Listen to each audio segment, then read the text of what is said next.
Hello, good everyone. আজকে আমি আপনাদেরকে দেখাবো যে রিভিউ ডায়াফ্রাম।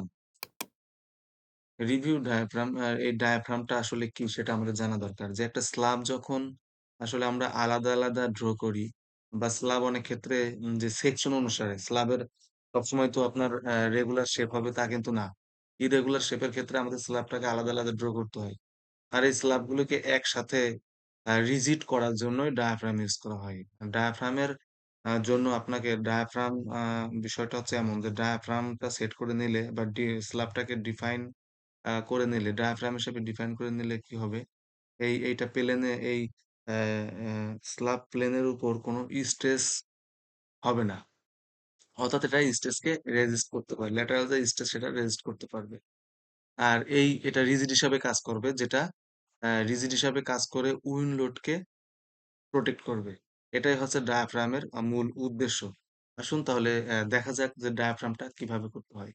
ডায়াফ্রাম করতে ১ম এ আপনাকে আ ডিসপ্লে অপশন এ যেতে হবে। আপনি টুলস মেনুর মাধ্যমে আমাদেরকে টুলস মেনুর মাধ্যমে এখানে যেতে পারি অথবা আমরা ডিফাইন মেনুতে গিয়েও আমরা ডায়াফ্রামে যেতে পারি।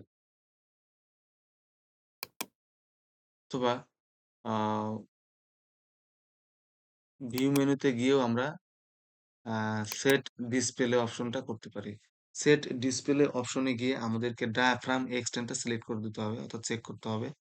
ডায়াফ্রাম এক্সটেন্ড চেক করে দিতে হবে।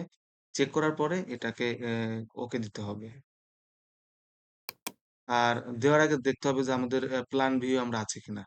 প্ল্যান ভিউ সিলেক্ট থাকা অবস্থায় আমাদের ডায়াফ্রামটাকে এক্সটেন্ড করে দিতে হবে। ডায়াফ্রামটা এক্সটেন্ড করার পরে আমরা যেকোনো স্ল্যাবের যেকোনো জায়গায় রাইট বাটন ক্লিক করব। রাইট বাটন ক্লিক করলে দেখা যাবে যে এখানে আ আ এই ডায়াফ্রাম D1 দেখাচ্ছে।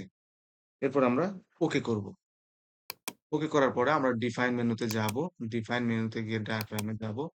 এখন এই যে ডায়াফ্রাম, এই ডায়াফ্রামটার আসলে নেম কি?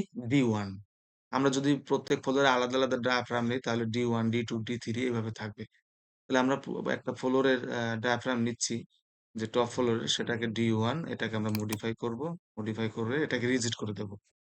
রিজিড করে দিয়ে ওকে করব। ওকে করব। এভাবে ডায়াফ্রাম সেট করতে হবে। ডায়াফ্রাম সেট করার পরে আমাদেরকে আম মাঝে মধ্যে ডিসপ্লে করতে হবে। অ্যানাল চেক মডেল করতে হবে। চেক মডেল করে সিলেক্ট অল ওকে। আমরা দেখব যে মডেল যে আমি তৈরি করছি, মডেলে কোথাও কোনো ভুল হচ্ছে কিনা। আমরা যদি প্রত্যেক স্টেপ করার সময় যদি এই কাজটা করে নেই, তাহলে আমরা এনালাইসিস টা সহজেই করতে পারব। নো ওয়ার্নিং মেসেজ তার মানে আমাদের যে এই পর্যন্ত যে মডেলটা তৈরি করেছি সেই মডেলে কোনো ভুল নেই। আমরা সেভ দিব।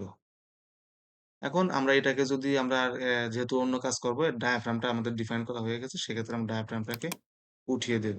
অর্থাৎ আর শো করাবো না। আমরা ডায়াফ্রাম আনচেক করব। Diaphragm extent uncheck. ওকে। আমরা এভাবে ফাইলটা সেভ করব। এভাবে আমরা একটা ডায়াফ্রাম সেট করতে পারি। ভিউয়ার্স আমার এই ভিডিওতে যদি বিন্দুমাত্র ভালো লেগে থাকে অবশ্যই লাইক করবেন, কমেন্টস করবেন, শেয়ার করবেন। আপনাদের লাইক কমেন্টস এ আমার এই রেগুলার ভিডিও আম আপলোড দিতে আমাকে উৎসাহ দিবে। ধন্যবাদ সবাইকে।